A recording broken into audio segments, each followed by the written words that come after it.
سبحانک تو پاک ہے، علماء کرام مستثنا ہے، یہ نہیں بولیں گے، پرچہ آؤٹ ہو جاتا ہے۔ پھر آپ بتائیے کس چیز سے پاک ہے؟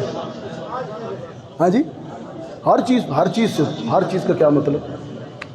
سبحانک خدا بندہ تیری ذات شریکوں سے پاک ہے، سبحانک تیری ذات عیبوں سے پاک ہے، تیری ذات گناہوں سے پاک ہے۔ اور آگے کیا کہا؟ ھذا بہتان عظیم، یہ بہتان عظیم ہے۔ یہ تو ہے لفظی ترجمہ، ایک ترجمہ میں دل سے آج کل کر رہا ہوں، سبحانک ھذا بہتان عظیم۔ جس طرح عرش بری پر میری ذات عیب اور نقائص سے پاک ہے، پیمبر فرش زمین پر تیری عائشہ گناہوں سے پاک ہے۔ سبحانک ھذا بہتان عظیم۔ قرآن کریم نے ایک ہی جملے میں خدا کی توحید کو، سبحانک یہ توحید ہے، ایک ہی جملے میں خدا کی توحید کو اور میری ماں عائشہ کی تطہیر کو جمع کر دیا۔ سبحانک یہ توحید ہے، ھذا بہتان یہ تطہیر ہے، توحید کو تطہیر کے ساتھ جمع کر دیا۔ میں نے روح قرآن سے پوچھا کہاں توحید کہاں تطہیر، دونوں میں کیا مطابقت ہے، کیا مناسبت ہے؟ روح نے جواب دیا مطابقت موجود ہے۔ خدیجہ کے انتقال کے بعد جب میرا پیمبر ازدواجی طور پر تنہا ہو گیا تھا، افسردہ تھا، مغموم تھا، خدیجہ جو وفات پا گئی تھی، عرش بری پر فیصلہ ہو گیا پیغمبر کی تنہائیوں میں رفیقہ بنانے کے لیے ہم نے صدیق کی بلند بیٹی منتخب کر لی ہے، ہم نے صدیقہ کو منتخب کر لیا۔ روح الامین تصویریں لائے، پیغمبر آپ تنہا ہو گئے ہیں، خدیجہ چلی گئی ہے، آپ کے لیے خدیجہ کی جگہ پر ہم نے جو آبرو، جو حرم، جو رفیقہ منتخب کی ہے، یہ دیکھیے نا وہ عائشہ ہے۔ رب کائنات نے فرمایا عائشہ کا انتخاب عرش بری پر ہوا۔ آج منافق کے کہنے پر اگر عائشہ کا کردار مشکوک ہو جاتا تو میرا انتخاب غلط ہو جاتا، میری قدرت پہ انگلی اٹھتی، میرے اختیار پہ حرف اٹھتا، اور سبحانک سبحانک میں عیبوں سے پاک ہوں، میں نقائص سے پاک ہوں۔ یہی وجہ ہے کہ ھذا بہتان عظیم، میں عیبوں سے پاک ہوں، پیغمبر تیری عائشہ گناہوں سے پاک ہے۔ یہ تو ذکر وہ ہے کہ ساری رات بھی بیت جائے تو اس کی روحانیت میں اور اس کے شباب میں کمی نہ آئے۔ بس آپ کے لیے چونکہ ابھی دعا کا اہتمام بھی ہے اور کھانے کا اہتمام بھی۔ جی آ چکو۔ 40 سال بعد بس چند منٹ کے لیے قرآن سنا دیتا ہوں، اور قرآن بھی وہاں سے سناؤں جہاں سے میری۔ 40 سال بعد حکم ہوا اب کہ پیغمبر اونچی جگہ پر کھڑے ہو جائیں اور پہلا خطاب کریں۔ صفا پہ تشریف لائے اور انسانیت سے پہلا خطاب کیا، اور وہ پہلا خطاب قرآن میں اللہ نے محفوظ کر دیا۔ پہلے پارے میں چادر لہرائی، سارا مکہ جمع ہوا، فرمایا یا ایھا الناس اعبدوا ربکم الذی خلقکم والذین من قبلکم لعلکم تتقون۔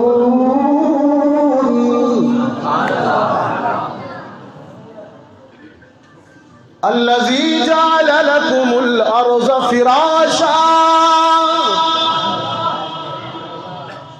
والسماء بناء وَأَنزَلَ مِنَ السَّمَاءِ مَاءً فَأَخْرَجَ بِهِ مِنَ الثَّمَرَاتِ رِزْقًا لَكُمْ فَلَا تَجْعَلُوا لِلَّهِ أَندَادًا۔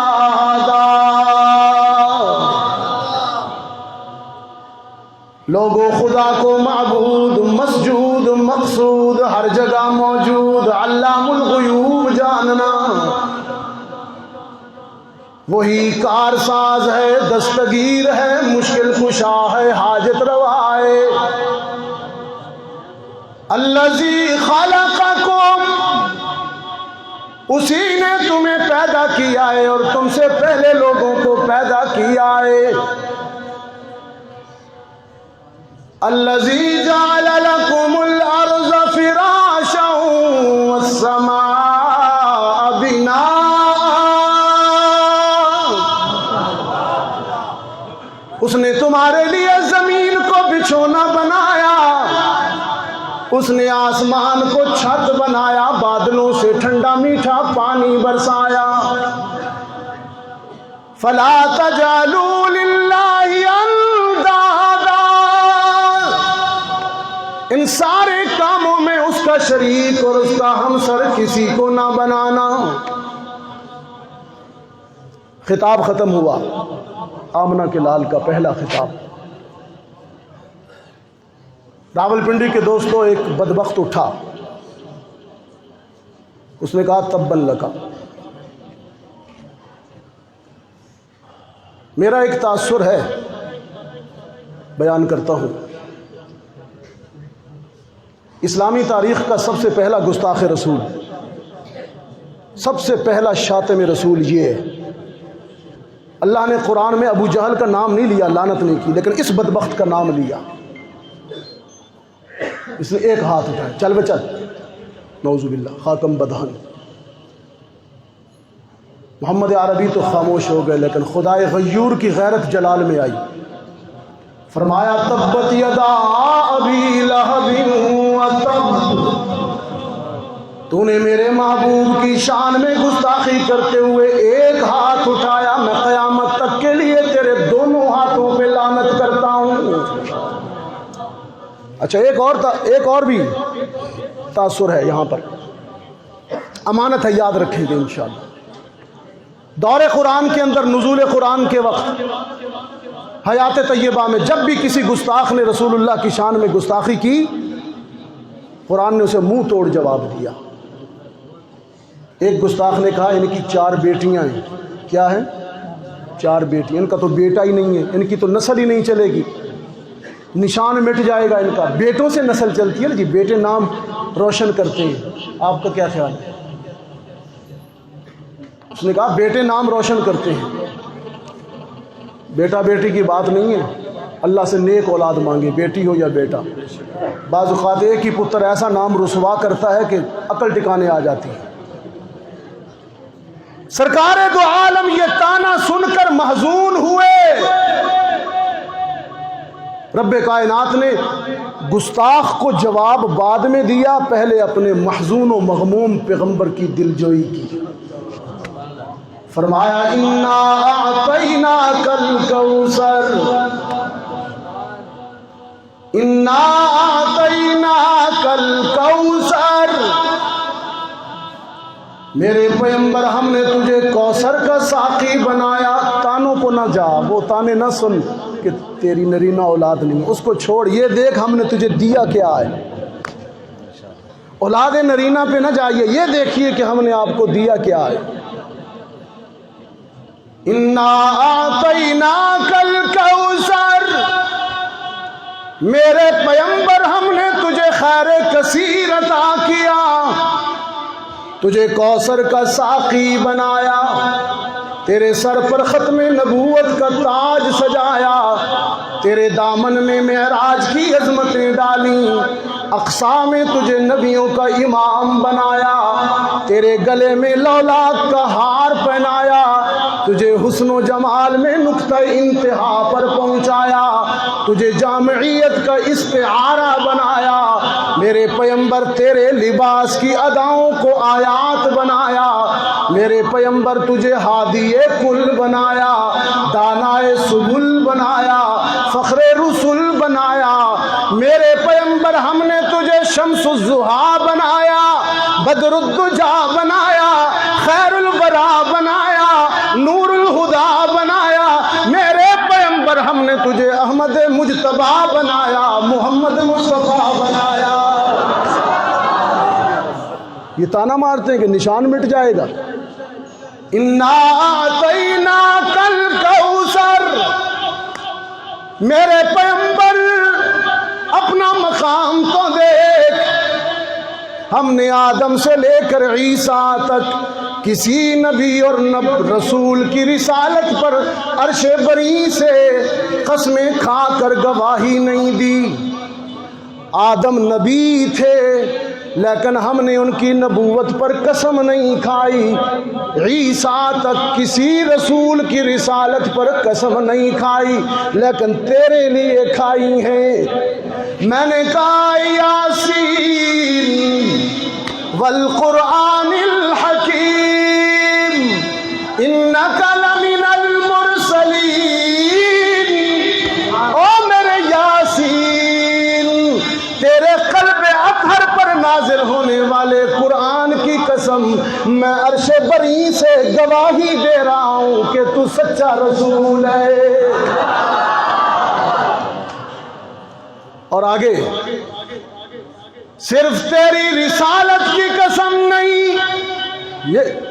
یہ پوائنٹ سنیے گا حضرات خطباء کرام، یہ نکتہ سنیے گا، صرف تیرے قرآن کی قسم نہیں، صرف تیری رسالت کی قسم نہیں، صرف تیری نبوت کی قسم نہیں، میرے پیمبر اپنا مقام تو دیکھ، ہم تو عرش بری سے تیرے قدموں، تیرے نالین، تیرے تلووں سے لگ جانے والی خاک کی بھی قسم کھاتے ہیں۔ لا اقسم بہذا البلد، لا اقسم بہذا البلد وانت حل بہذا البلد، میرے پیمبر تیرے قدموں سے لگنے والی خاک کی قسم، میرے پیمبر تیرے قرآن کی قسم، میرے پیمبر تیری رسالت کی قسم، والضحیٰ تیرے چہرے کی تابانیوں کی قسم، تیرے زلفوں کی، تیرے گیسوں کی سیاہی کی قسم، میں عرش بری سے گواہی دیتا ہوں تو میرا سچا رسول ہے۔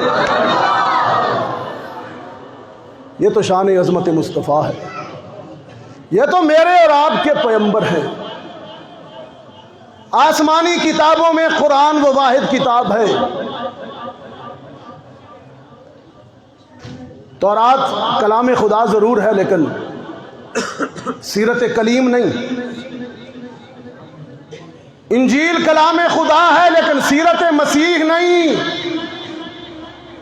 آسمانی کتابوں میں قرآن وہ واحد کتاب ہے جو کلام خدا بھی ہے، سیرت محمد مصطفیٰ بھی ہے۔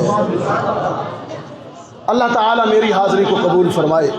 آپ حضرات کے لیے طعام کا بھی بندوبست ہے، بڑے احترام سے، بڑے ادب سے، تو انشاءاللہ العزیز باقی نظم انشاءاللہ العزیز آپ کو حضرت قاری صاحب بتاتے ہیں۔ وآخر دعوانا الحمدللہ رب العالمین۔